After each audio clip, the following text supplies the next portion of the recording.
ఇంటిని సమర్పిస్తున్న వారు తెలంగాణలో అతి తక్కువ ధరలలో మీరు కలలు కన్న ఇంటిని నిర్మిస్తున్న ఏకైక సంస్థ సన్షైన్ ఇన్ఫ్రా 9069069333.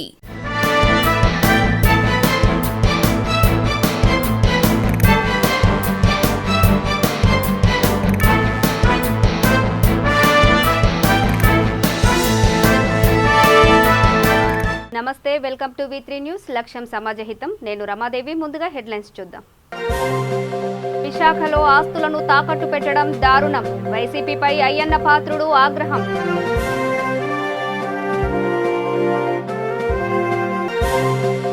దళితులపై వైసీపీ నాయకుడి దారుణం. కులం పేరుతో దాడి చేయడం హేయమైన చర్య.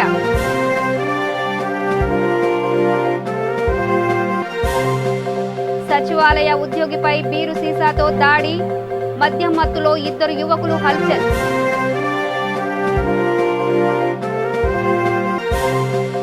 పశ్చిమ గోదావరిలో అక్రమంగా రేషన్ బియ్యం తరలింపు. 30 టన్నుల బియ్యం సీజ్ చేసిన పోలీసులు. గుంటూరు బాపట్ల నియోజకవర్గ స్థానిక సంస్థలో ఎన్నికైన ముస్లిం మైనార్టీ అభ్యర్థులను సన్మానించుకునేందుకు ఆత్మీయ సన్మాన సభ ఏర్పాటు చేశారు. ఈ కార్యక్రమంలో ముఖ్య అతిథిగా వైసీపీ పట్టణ అధ్యక్షులు నరాల శెట్టి ప్రకాశ్రావు పాల్గొన్నారు. బాపట్ల నియోజకవర్గ అభివృద్ధి కోసం, ప్రజల సంక్షేమం కోసం ఆహార్నిశలు కృషి చేస్తున్నారని ఆయన కొనియాడారు. ఈ కార్యక్రమంలో ఇనుగలూరి మల్యాద్రి, పుష్పరాజ్యం పాల్గొన్నారు. జానీ గారు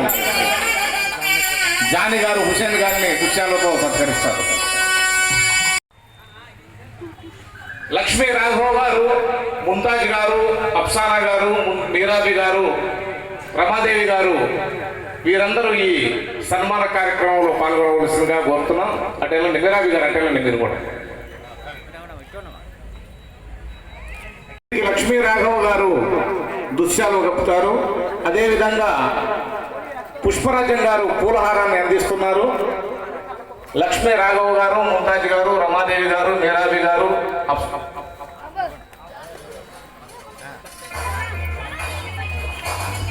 అఫ్సానా గారు వీరందరూ కలిసి కరీమున్నీసా గారిని వీరందరూ వచ్చి వేదిక మీద సాధారణంగా వారిని చక్కగా కూర్చోబెట్టి పూలమాలతో, అదేవిధంగా దుశ్యాలతో బాజీ గారిని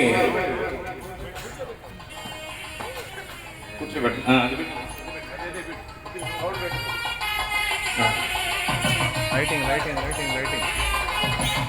ఇప్పుడు పెద్దల అఫ్జల్ గారు, రహీం జానీ గారు, ఆరిఫ్ గారు, జిలానీ గారు, ఎంపీపీ పిట్లవానిపాలెం మండల ఎంపీపీ బాజీ గారిని, అదేవిధంగా ప్రకాష్ గారు కూడా కలిసి వారికి సన్మానించవలసిందిగా కోరుతున్నాం. కానీ గ్రామం ఉంది. ఈ గ్రామంలో అత్యధికంగా ముస్లింస్ ఉన్నారు. మరి ఇక్కడే మండల అధ్యక్షుడు ముస్లింస్ కి ఇస్తానని చెప్పి ఆ రోజునే కోనారావుపతి గారు ప్రకటన చేశారు. ఈ రోజున చేయడం కాదు. అలాగే ఇందాక ఎడ్యుకేషన్ సొసైటీ గురించి చెప్తున్నారు. ఎడ్యుకేషన్ సొసైటీ అనేది శాసకరావు గారు కాదు. ఆ రోజుల్లో కోనా ప్రభాకర్ రావు గారు కూడా ఈ బాపట్ల ఎడ్యుకేషన్ అసోసియేషన్ ఏర్పాటు చేసిన ఫౌండర్ కోనా ప్రభాకర్ రావు గారు కనుక. అలాగే మళ్ళీ ఆయన కుమారుడు 40 ఏళ్ల తర్వాత మెడికల్ కాలేజ్ తీసుకొచ్చాడు. బాపట్లకు లేని కొరత ఏదంటే మెడికల్ వైద్యం ఒకటే. దాన్ని కూడా ఈ రోజున 530 కోట్ల రూపాయలతో బాపట్లో మంచి. విశాఖలో విలువైన ప్రజా ఆస్తులను వైకాపా ప్రభుత్వం తాకట్టు పెట్టడం దారుణమని టీడీపీ నేత అయ్యన్న పాత్రుడు అన్నారు. Police quarters, Gopalapatnam Rythu Bazaar, circuit house, polytechnic college, tahsildar కార్యాలయం, ఐటీఐ కాలేజీ తదితర 13 విలువైన ఆస్తులను 25,000 కోట్లకు తాకట్టు పెట్టారని మండిపడ్డారు. వైసీపీ ప్రభుత్వం తీసుకున్న ఈ తుగ్లక్ నిర్ణయాన్ని ఉత్తరాంధ్రకు చెందిన అన్ని పార్టీల నాయకులు వ్యతిరేకించాలని డిమాండ్ చేశారు. ప్రైవేటు భూములు కానీ ఎంత దౌర్జన్యంగా ఆక్రమించుకుంటున్నారో మీ అందరికీ తెలుసు. తెలిసింది కూడా మనం మాట్లాడలేని పరిస్థితుల్లో ఇవాళ దౌర్భాగ్య పరిస్థితుల్లో మనం ఉన్నాం. ఈ ప్రాంతంలో, మన ఉత్తరాంధ్రలో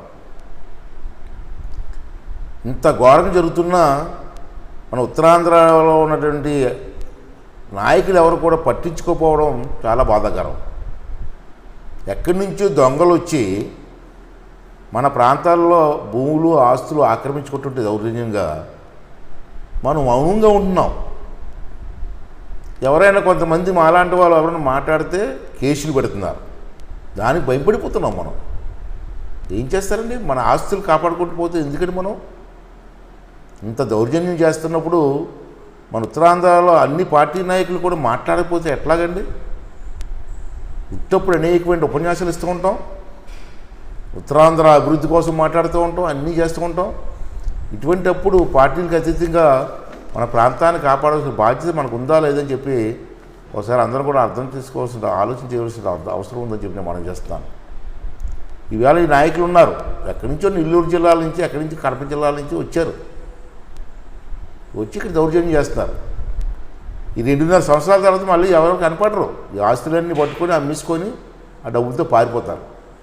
అప్పుడు మన పరిస్థితి ఏంటి, మన పిల్లల పరిస్థితి ఏంటి అని చెప్పి అర్థం చేసుకోవాల్సిన అవసరం ఉంది. వీళ్ళు విశాఖపట్నంలో చూసుకుంటే, వీళ్ళు పేపర్లో చూసుకుంటారు మీ అందరూ కూడా, గవర్నమెంట్ ఆస్తులు, గవర్నమెంట్ బిల్డింగుల్ని విచ్చలవిడిగా ఈవేళ తాకట్టు పెట్టేశారండి. మీరు గవర్నమెంట్ ఆస్తులు అనుకుంటున్నారు, అవన్నీ కూడా ప్రజల ఆస్తులు, ప్రజల తాలూకు ఆస్తి. అది ప్రజల తాలూకు ఆస్తిని ఈ విధంగా తనఖా పెట్టే అధికారం వీళ్ళకి ఎవరిచ్చారని చెప్పి ఈ సందర్భంలో మనం చేస్తాం. ఇటువంటి ముఖ్యమంత్రి మనకి ఈ తొగ్గులకు నిర్ణయాలు తీసుకోవడం వల్ల ఇంత అన్యాయం జరుగుతుంటే, మరి ఈ ప్రాంతంలో ఉన్న నాయకులు మనందరూ కూడా అన్ని పార్టీలకు అతీతంగా మాట్లాడలేకపోతే ఎందుకండి? వాళ్ళ అధికార పార్టీలో నాయకులు ఉన్నారు, చాలా మంచి పెద్ద నాయకులు ఉన్నారు. ఇక్కడ ఇంత అన్యాయం జరుగుతున్నప్పుడు ఎందుకు మాట్లాడలేకపోతున్నాం మనం? ఇవాళ చూశారు, మొత్తం 13 ఆస్తులు. మీకు ఇంకా వివరంగా కావాలంటే ఆంధ్రజ్యోతి పేపర్లో పెద్ద హెడ్లైన్స్తో రాశారు, ఒకసారి తెలుసుకోవాలి మీరు అందరూ కూడా. 13 ఆస్తులు సర్క్యూట్ హౌస్ అండి, గవర్నర్ బంగ్లా, అది సుమారు 3 ఎకరాల ల్యాండ్ స్థలం, 60 కోట్లు విలువ, దాన్ని కూడా తనఖా పెట్టేశారండి. తహసీల్దార్ ఆఫీసు, అలాగే ఆర్ఎన్బి క్వార్టర్స్ గవర్నమెంట్, ప్రభుత్వ పాలిటెక్ కాలేజ్, ప్రభుత్వ ITI, Gopalapatnam Rythu Bazar, dairy farm చిన్నగదిలో ఉంది. సుంకరపేట దళితులపై వైసీపీ నాయకుడు ఆనందరావు దాడి చేయడం దారుణమన్నారు సిఐటియు జిల్లా కార్యదర్శి చలపతిరావు. ప్రజాస్వామ్యంలో కులం పేరుతో దాడులు చేయడం హేయమైన చర్య అని, ఈ దాడులను ప్రజాస్వామ్యవాదులు ఖండించాలన్నారు. దాడి చేసిన వారిపై అట్రాసిటీ కేసు బనాయించాలని డిమాండ్ చేశారు. కార్యక్రమంలో నరసన్నపేట కేవీపీఎస్ నాయకులు రాజారావు, సవరయ్య, కాల నరసింహ, తలసముద్ర మోహనరావు పాల్గొన్నారు.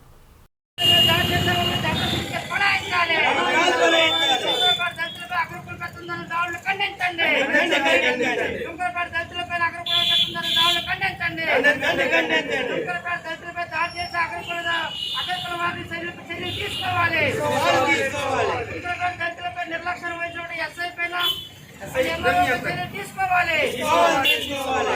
దళితులపై దాడి చేయడం సిగ్గు దళితులపై దాడి చేయడం సిగ్గు ప్రయత్నంలో దళితులపై దాడి చేయడం అన్యాయం. పూర్తి మండలం సుంకరపేటలో దళితులపై దాడి చేసిన వారిపై చర్యలు తీసుకోవాలి. పూర్తి మండలం సుంకరపేట దళితులపై దాడి చేసినప్పుడు అట్రాసిటీ కేసు బనాయించాలి. సుంకరపేట దాడిపై అక్రమ పద్ధతులను దాడులు ఖండించండి. ప్రజాస్వామ్యవాదుల సుంకరపేట దాడులు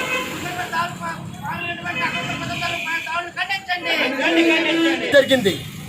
దీనిపై అధికార యంత్రాంగం, రెవెన్యూ యంత్రాంగం, పోలీసు యంత్రం నిర్లక్ష్యం చేయడం వల్లే ఈ ప్రమాదం జరిగిందని చెప్పడానికి ఇది ఒక నిదర్శనము.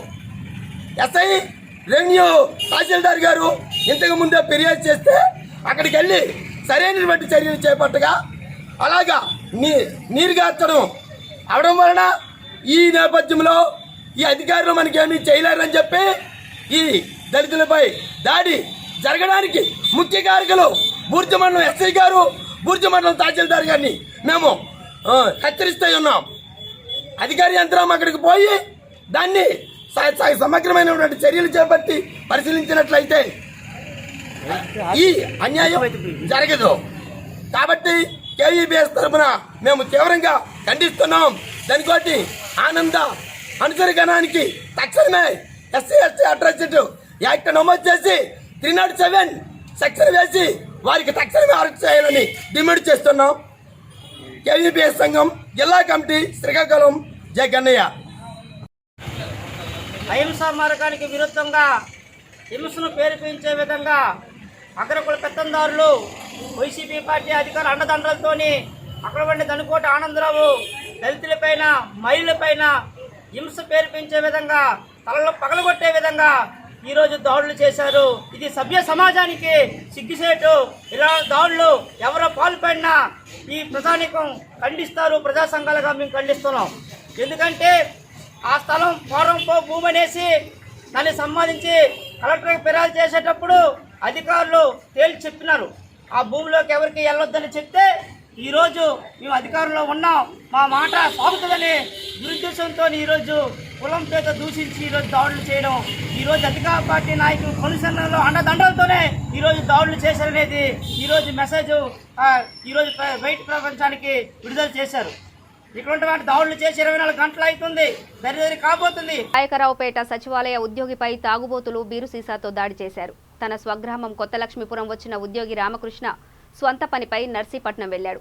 తిరిగి తన గ్రామానికి వెళ్తుండగా మార్గ మధ్యలో ఫోన్ రావడంతో మాట్లాడుతున్నాడు. అదే సమయంలో మద్యం మత్తులో ఉన్న 2 యువకులు బీరు సీసాలతో తలపై కొట్టి పొట్టలో పొడిచారు. దాడికి పాల్పడిన వారిని అదుపులోకి తీసుకుని వారిపై కఠిన చర్యలు తీసుకోవాలని ఉద్యోగి బంధువులు పోలీసులకు విజ్ఞప్తి.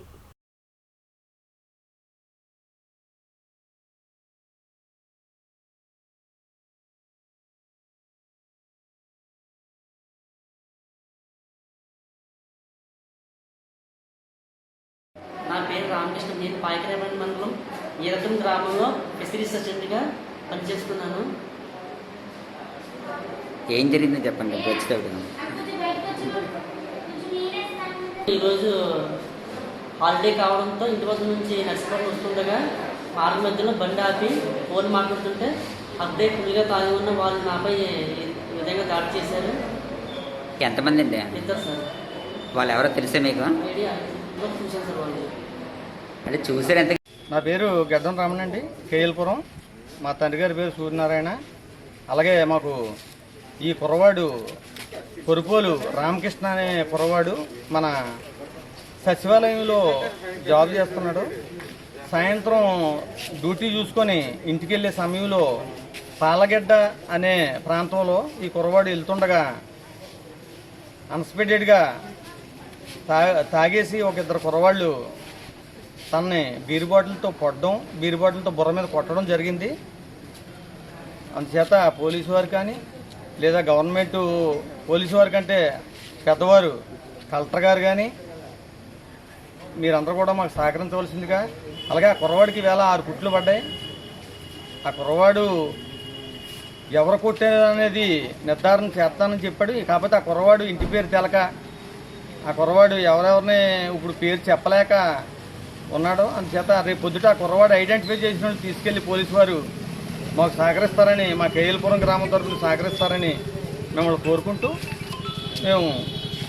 తూర్పుగోదావరి జిల్లా రామచంద్రపురం నియోజకవర్గంలో ప్రింట్ అండ్ ఎలక్ట్రానిక్ మీడియా విలేకరులు ఆర్డీఓ ఆఫీసు వద్ద నిరసన ప్రదర్శనలు చేశారు. ఆర్డీఓ కుమారి సింధు సుబ్రహ్మణ్యంకి వినతి పత్రం అందజేశారు. ఈ సందర్భంగా జర్నలిస్టులు మాట్లాడుతూ కాకినాడ నగర ఎమ్మెల్యే ద్వారంపూడి చంద్రశేఖర్ రెడ్డి విలేకరులపై మాట్లాడిన వ్యాఖ్యలను పెట్టిన అక్రమ కేసును ఖండించారు.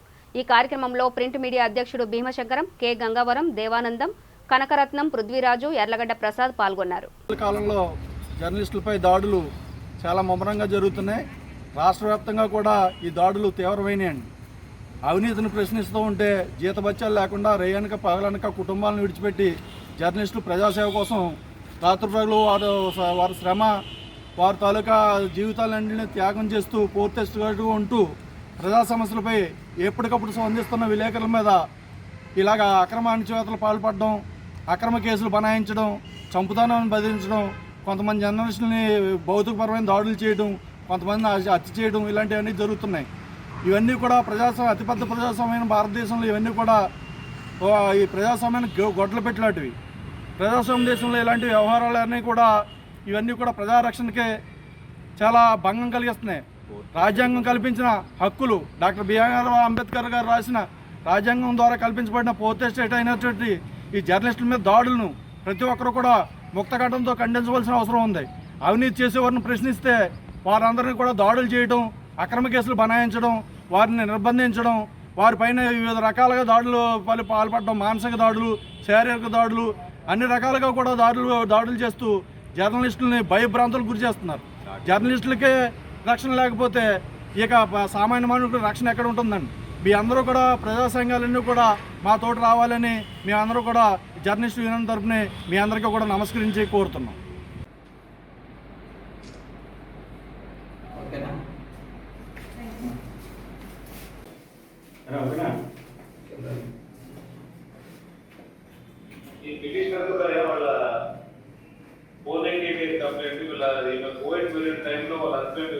పశ్చిమ గోదావరి జిల్లా నర్సాపురం వద్ద లారీలో అక్రమంగా తరలిస్తున్న రేషన్ బియ్యాన్ని పోలీసులు పట్టుకున్నారు. సుమారు 30 టన్నుల బియ్యాన్ని సీజ్ చేశారు. నకిలీ బిల్లుతో పొన్నూరు నుంచి కాకినాడకు లారీలో తరలిస్తుండగా పోలీసుల తనిఖీల్లో పట్టుబడ్డాయి. రేషన్ బియ్యంతో ఉన్న లారీని పిఎస్కు తరలించారు.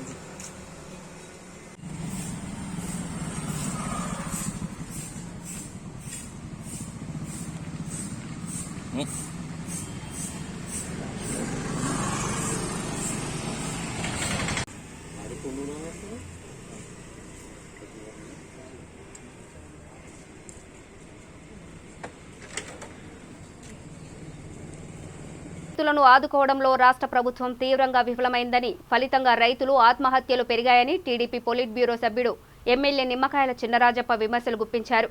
రాష్ట్రంలో తుఫాన్ల వల్ల రైతులు తీవ్ర ఇబ్బందులకు గురవుతున్నారని, రైతాంగం సంక్షోభంలో ఉందని ఆవేదన వ్యక్తం చేశారు. ప్రభుత్వం రైతులకు నకిలీ విత్తనాలు పంపిణీ చేయడం వల్ల రైతు తీవ్రంగా నష్టపోయే పరిస్థితి ఏర్పడిందని ఆగ్రహం వ్యక్తం చేస్తూ ఇప్పటికైనా రైతులను ప్రభుత్వం ఆదుకోవాలని రాజప్ప డిమాండ్ చేశారు. ఈ రాష్ట్రంలో వ్యవసాయం సంక్షోభంలో పడిపోయింది. ఇప్పటికే సంక్షోభంలో ఉన్న వ్యవసాయం మళ్ళీ తుఫాను వచ్చి రైతుల్ని మళ్ళీ సర్వనాశనం చేయడం జరిగింది. ప్రభుత్వం ఆదుకోదు, మరి ప్రభుత్వం సహకారం చేయదు. జనరల్గా రైతుకి ఇవ్వాల్సిన కార్యక్రమాలన్నీ కూడా పక్కన పెట్టి ఇవాళ ప్రభుత్వం ఇవాళ నీళ్ళన్నీ కూడా పక్కన దూడడం జరిగింది.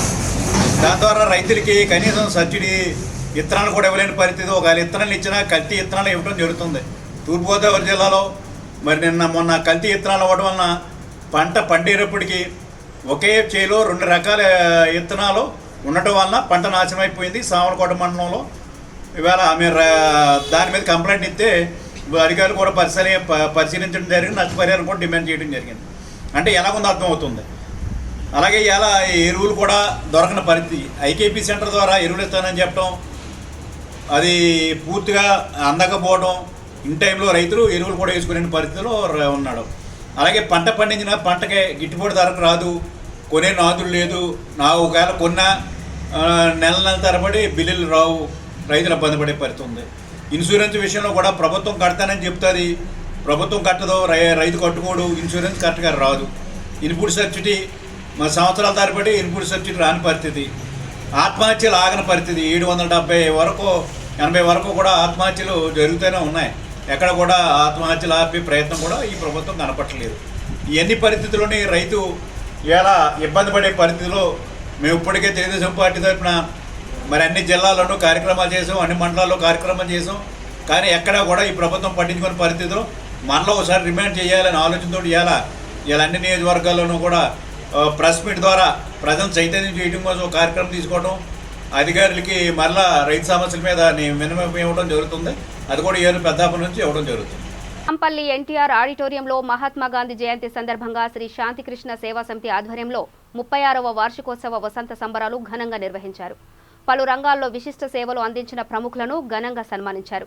అదేవిధంగా శాంతి సేవా సమితి ఆధ్వర్యంలో రాష్ట్రంలో ప్రతిష్టాత్మకంగా చేపడుతున్న బతుకమ్మ దేవాలయానికి పలువురు ప్రముఖులు చేయూతనిచ్చారు. ఈ కార్యక్రమంలో Venus chairman doctor Ramoju Sundaramurthy, MRCB, ESRAO పలువురు ప్రముఖులు పాల్గొన్నారు.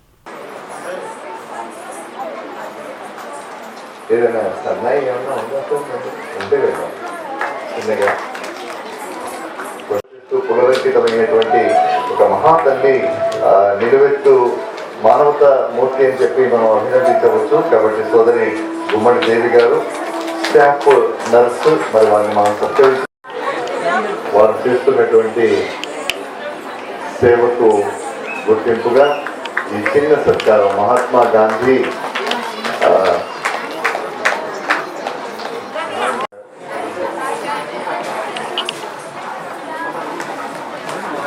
Thank you sir. ఆ తర్వాత సోదరి సీతా మహాలక్ష్మి గారు, సీతా మాన్యశ్రీ డాక్టర్ రామోజీ రవీంద్రచారి గారికి శాంతికృష్ణ సేవా సమితి తన 36 వసంతాల వేడుకను పురస్కరించుకుని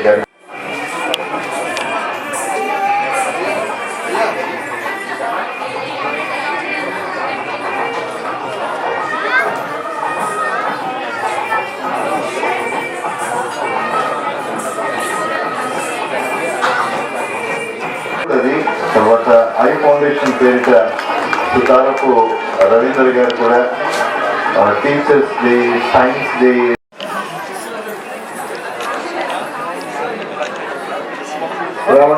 Lions Club of Peddapalli elite ఆధ్వర్యంలో మెగా రక్తదానం మరియు ఉచిత కంటి పరీక్షల శిబిరం నిర్వహించారు. పెద్దపల్లి ప్రభుత్వ ఆసుపత్రి బ్లడ్ బ్యాంక్ వారి సహకారంతో 30 మంది రక్తదానం చేశారు.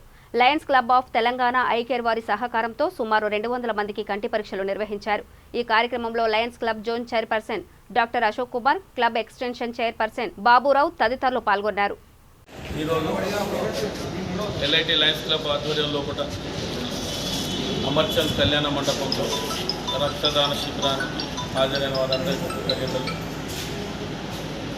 మరియు చాలా సేవలు చేస్తున్నారు ఎల్ఐటి లయన్స్ క్లబ్ వారు. ఉచితంగా కంటి పరీక్ష కూడా నిర్వహించినారు. మరియు ప్రజలు దీన్ని సద్వినియోగం చేసుకోవాల్సిందిగా ట్రాఫిక్ పోలీస్ వారి ఆధ్వర్యంలో చెప్తున్నారు. మరియు ట్రాఫిక్ వారి ఆటో యూనియన్ వాళ్ళు కూడా దీంట్లో పార్టిసిపేట్ అయినారు. అందరూ రవాణా డ్రైవర్స్ అందరూ దీంట్లో పార్టిసిపేట్ కావాల్సిందిగా కోరుతున్నారు. మరియు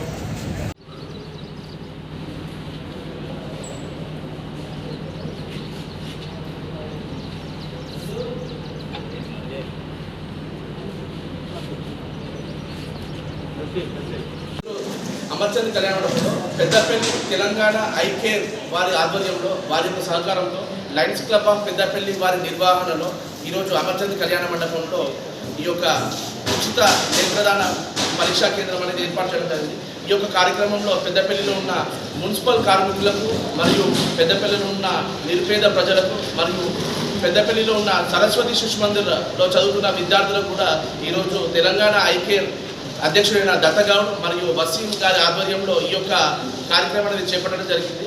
సో ఈ యొక్క కార్యక్రమంలో ఎవరికైతే ఆపరేషన్స్ అవసరం ఉంటాయో వారికి మా Lions Club of Peddapalli elite మరియు Lions Club of Telangana eyecare వారి ఆధ్వర్యంలో ఉచితంగా కంటి పరీక్ష, ఉచితంగా ఆపరేషన్స్ చేపించి వారికి ఎలాంటి అవసరం ఉన్నా మా లయన్స్ క్లబ్ ఆఫ్ పెద్దపల్లి మరియు iCare Peddapalli Lions Club of elite Peddapalli వారి ఆధ్వర్యంలో దానోత్సవ్ కార్యక్రమంలో భాగంగా పెద్దపల్లిలోని అమర్చంద్ కళ్యాణ మండపంలో బ్లడ్ డొనేషన్ క్యాంప్ మరియు హై టెస్టింగ్ క్యాంప్ ఏర్పాటు చేయడం జరిగింది. ఈ బ్లడ్ డొనేషన్ క్యాంప్లో చాలా ఒక సంవత్సరం నుండి కరోనా వల్ల ఎవరు బ్లడ్ ఇవ్వడానికి ముందుకు రాకపోతున్న సందర్భంలో మా క్లబ్ ముందుకొచ్చి ఎవరైతే తలసేమియా వ్యాధితో బాధపడుతున్న వారికి ఎంతో కొంత సహకారం అందించాలనే ఉద్దేశంతో ఈరోజు ఈ క్యాంప్ నిర్వహించి దాదాపుగా ఒక 50 మంది ద్వారా బ్లడ్ ఇప్పించడం జరుగుతుంది. అదే కాకుండా ఐ క్యాంప్ ద్వారా పెద్దపల్లిలోని మున్సిపల్ కార్మికులకు మరియు పెద్దపల్లిలోని శిశు మందిర్ విద్యార్థులకు, అదే కాకుండా పెద్దపల్లిలోని ఎవరైతే పేదవారు ఎవరైతే ఉన్నారో వారందరికీ కూడా టెస్ట్ చేసి అవసరం ఉన్న వారికి కళ్ళద్దాలు ఇప్పించి మరీ అవసరం ఉన్న వారికి ఆపరేషన్ కూడా పంపించడం జరుగుతుంది. ఇంత మంచి చక్కటి కార్యక్రమానికి సహకరించిన పెద్దపల్లి ఐకేర్ క్యాంపు నిర్వాహకులు. నిజామాబాద్ జిల్లా బోధన్ మండలంలో తెలంగాణ మహారాష్ట్రకు మధ్యలో ఉన్న వంతెన గత కొన్ని రోజులుగా కురుస్తున్న వర్షానికి పాడైపోవడం జరిగింది. దీనిపై స్పందించిన మహారాష్ట్ర ప్రభుత్వం ముమ్మరంగా పనులు కొనసాగిస్తున్నారు. నేషనల్ హైవేపై రాకపోకలు నిలిచిపోయాయి. వాహనదారులకు ఇబ్బందిగా మారింది.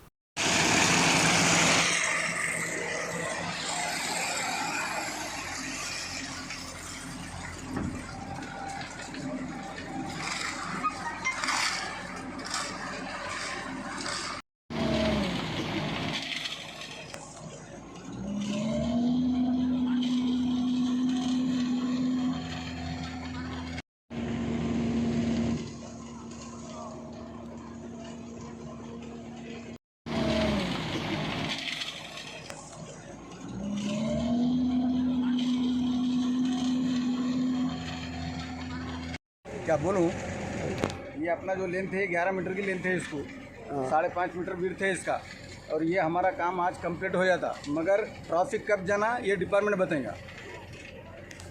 ప్రియాంక గాంధీ అరెస్టుకి నిరసనగా ఆదిలాబాద్ జిల్లా కేంద్రం ఎన్టీఆర్ చౌక్లో నిరసన కార్యక్రమం నిర్వహించారు. ఈ సందర్భంగా జిల్లా కాంగ్రెస్ పార్టీ అధ్యక్షుడు సజీద్ ఖాన్ మాట్లాడుతూ ఉత్తరప్రదేశ్లో రైతులపై జరిగిన అమానుష దాడిని ప్రశ్నించడానికి వచ్చిన ప్రియాంక గాంధీని అరెస్ట్ చేయడం కేంద్ర ప్రభుత్వం యొక్క అసమర్థ చర్య అని అన్నారు. ఈ సంఘటనకు బాధ్యులైన కేంద్ర మంత్రిని బర్తరఫ్ చేయాలని కోరారు. ఈ కార్యక్రమంలో ఏఐసీసీ సభ్యురాలు గండ్ర సుజాత, జెడ్పీటీసీ సభ్యుడు గణేష్ రెడ్డి, యువజన కాంగ్రెస్ నాయకులు పాల్గొన్నారు.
యూపీలో శాంతియుతంగా ధర్నా చేస్తున్న రైతుల్ని మరి బ్రిటిష్ పాలనగా బండిలతో చంపి ఇప్పుడు దాకా 8 చనిపోయినారు. ఎంతోమంది వాళ్ళు హాస్పిటల్లో అడ్మిట్ ఉన్నారు. వాళ్ళ పరిస్థితి చాలా ఘోరంగా ఉన్నది. మరి కేంద్ర మంత్రి మరి ఆ యోగిని వెంటనే బర్తరఫ్ చేయాలని వెంటనే chief justice, supreme court chief justice ఈ మ్యాటర్లో చేతిలో తీసుకొని వెంటనే యూపీ గవర్నమెంట్ని గద్దె దించాలని కాంగ్రెస్ పార్టీ డిమాండ్ చేస్తుంది.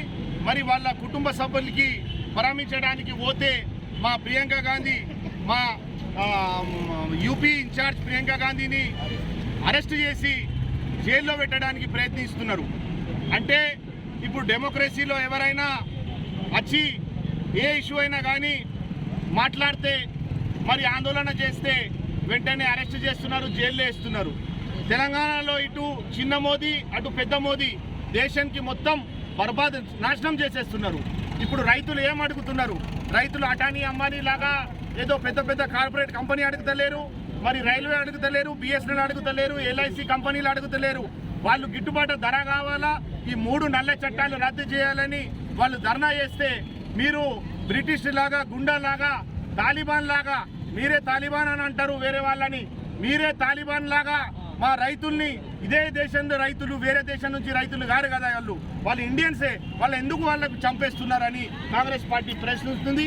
ఇంకోటిసారి మా ప్రియాంక గాంధీ అయినా కానీ, రాహుల్ గాంధీ అయినా కానీ మా కాంగ్రెస్ పార్టీ లీడర్ని అరెస్ట్ చేస్తే మొత్తం గల్లీ నుంచి ఢిల్లీ దాకా రోడ్ జామ్ చేస్తాం. ఈరోజు సుగా మేము రాస్తా రోకో వేసి వాళ్ళ ఫ్లెక్సీ దగ్ధం చేసినాం. ఇంకోటిసారి ఇట్లా చేస్తే బీజేపీ లీడర్ల ఇంటి ముట్టడి చేస్తామని హెచ్చరిస్తున్నాం. బులెటిన్ ముగించే ముందు హెడ్లైన్స్ మరోసారి. విశాఖలో ఆస్తులను తాకట్టు పెట్టడం దారుణం, వైసీపీపై అయ్యన్న పాత్రుడు ఆగ్రహం.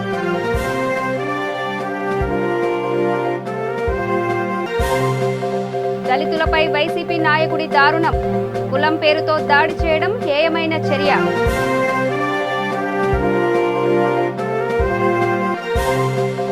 సచివాలయ ఉద్యోగిపై బీరు సీసాతో దాడి, మద్యం మత్తులో 2 యువకులు హల్చల్.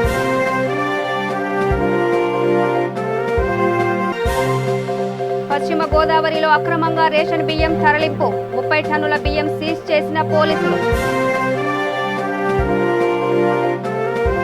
ఇవి బులెటిన్ అప్డేట్స్. చూస్తూనే ఉండండి V3 న్యూస్, లక్ష్యం సమాజహితం.